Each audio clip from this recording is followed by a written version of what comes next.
Sekarang saya akan tunjukkan bagaimana untuk mengisi data menu utama mata pelajaran. Dan sebelum itu pastikan dah layan ini setting telah pun lengkap diisi dan di sini kelihatan semuanya okey dan lengkap.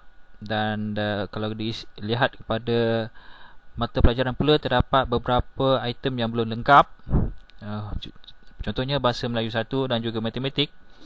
Jadi kita perlu lengkapkan di situ dan saya klik pada menu bahasa Melayu 1 dan terdapat panduan di sini yang boleh cikgu-cikgu rujuk dan juga penggunaan istilah dan sistem ini, apa itu HC, TOV, ETR dan sebagainya. Dan pertama sekali kita perlu isikan nama guru yang mengajar. Sebagai contohnya saya letak sini nama Cikgu Jamal dan Cikgu Barbara. Okey. Dan kita perlu pilih head count 2 terlebih dahulu. Kemudian barulah kita pilih head count 3 selepas selesai ujian Mac, pertengahan tahun, Julai dan akhir. Jadi kita klik pada butang ini untuk pergi pada head count 2. Baik. Pertama sekali kita perlukan isikan maklumat di ruangan yang berwarna biru muda. Dan sebelum itu saya ingin menunjukkan status kesesuaian ETR di bawah ni. Dan kelihatan berwarna merah menunjukkan sama ada belum diisi ataupun ETR kita tidak sesuai. Sekarang kita perlu isikan pertama sekali adalah TOV. Tahun terbaik UPSR. Katalah tahun 2009 adalah tahun terbaik pencapaian UPSR Bahasa Melayu. 1A sebagai contoh, isikan bilangan murid 2B, 3C, 2D dan 1E. Okey, dan seterusnya kita perlu letakkan TOV, maknanya guru mata pelajaran. Sebagai contoh, Cikgu Jamal perlulah letak markah untuk muridnya Alex, Iskandar, Chong Wei dan Jamalayah ni. Maka perpisahan akhir tahun lepas. Sebagai contoh sini saya letakkan 34, 45, 56, 67, 78, 76, 56, 89, 90. Okey. Seterusnya untuk mencari ETR, cikgu-cikgu perlulah meletakkan nilai lonjakan. Sebagai contohnya Alex ni, Cikgu Jamal perlulah meletakkan, katalah dia target untuk mendapatkan C, jadi lonjakannya lebih kurang saya letakkan di sini 10. Maka dia telah pun mendapat C. Dan kita boleh cuba sesuaikan kesemua nilai ini untuk semua sekali murid. Okey. Katalah cikgu nak target Iskandar ini mendapatkan B, jadi kita kena lonjakkan 15 untuk dapatkan B. 56, okey, B okey. Mungkin cikgu nak target dia A, katalah boleh tambahkan dia jadi 15 sebagai contoh. Dan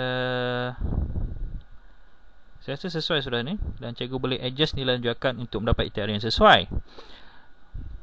Dan sini juga akan memaparkan murid-murid cemerlang berdasarkan ETR yang cikgu perlu bagi perhatian lah supaya target kita ini akan tercapai. Dan selepas sisi kita haruslah melihat status kesesuaian di bawah. Dan sekarang telah bertukar menjadi warna hijau, menandakan bahawa ETR kita sesuai. Dan lihat di sini status ETR UPSR sesuai dan juga ETR TOV kita juga sesuai.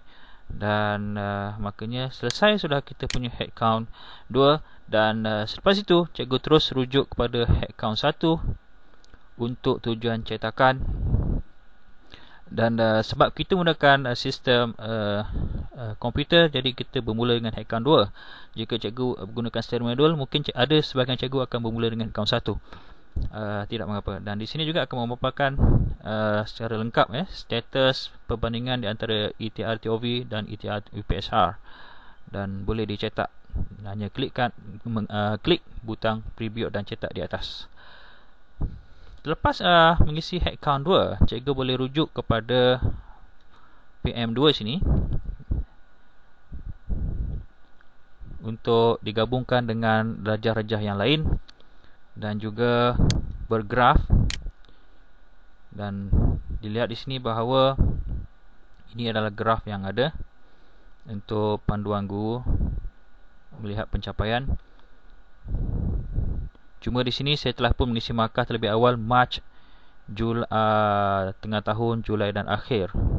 Jika kita belum isi, makanya graf ini hanya memaparkan UPSR, TOV dan ETR sahaja. Okey, seterusnya kita boleh klik kepada graf prestasi diri murid 1. Dan kita boleh pilih nama murid di sini. Sebagai contoh, saya pilih nama Siti Kus. Dan ini merupakan graf prestasi beliau. Dan jika cikgu tak isi lagi markah Mac, tengah tahun, Julai dan akhir, dia hanya memaparkan TOV, OTI, OTI 2 dan ETR. Dan cikgu boleh print keluar untuk diberi kepada murid dan berbincang tentang bagaimana murid ini akan mencapai target pertama atau OTI 1, OTI 2 dan seterusnya ETR. Dan murid-murid bolehlah menulis di ruangan ini jika cikgu mahu. Okey. Seterusnya, guru mata pelajaran perlulah merujuk kepada PM1, analisis berdasarkan headcount 2 yang telah diisi tadi, dan didapati bahawa terdapat seorang murid pemulihan kerana TOV-nya 34 tahun lepasnya dia tidak lulus, dan ada 6 orang pengukuhan dan 2 orang pengayaan, yang mana cikgu perlu mengambil tindakan dalam PMP. Dan juga akan memaparkan target di sini, D ke C, C ke B dan sebagainya. Dan cikgu boleh menaip di sini tentang masalah murid sama ada dari segi PMP, kesejaran dan sebagainya, dan juga strategi penambahbaikan. Dan cikgu boleh type terus di sini ataupun cikgu boleh simpan di sini dan boleh dikongsi bersama dengan guru lain. Apa yang tulis di sini akan cikgu dapat ambil semula ataupun guna semula di sini. Sebagai contohnya, cikgu klik sini, apa yang di type di sana akan keluar di sini. Dan jika tidak mahu, cikgu boleh print keluar dan tulis secara manual menggunakan pen. Okey, seterusnya saya akan tunjuk pula bagaimana untuk mengisi markah headcount 3. Okey, sekarang saya telah pun mengisi terlebih awal. Kita hanya perlu isikan di ruangan yang berwarna biru. Katakanlah March ini belum diisi, makanya dia akan berwarna biru dan guru-guru perlulah isi selepas ujian March. Seperti tadi, okey, katalah diisi beginilah. Jadi kesemua telah pun diisi. Dan bila kita pergi kepada postmortem yang seterusnya, katalah March, dan di sini akan memaparkan perbezaan pencapaian murid berbanding March dengan TOV. Dia sama, naik dan turun sebagainya. Dan begitu juga cikgu bolehlah menyalin menulis tentang masalah murid dan juga strategi penambahbaikan. Dan begitu juga seterusnya. Dan didapati bahawa headcount 2 kita telah pun lengkap dan kita boleh cek status data kita di sini, dan didapati bahawa mata pelajaran Bahasa Melayu 1 kita telah pun lengkap, termasuk juga dengan headcount 3 kerana saya telah masuk terlebih awal. Jadi itu saja cara mengisi headcount 2 dan headcount 3.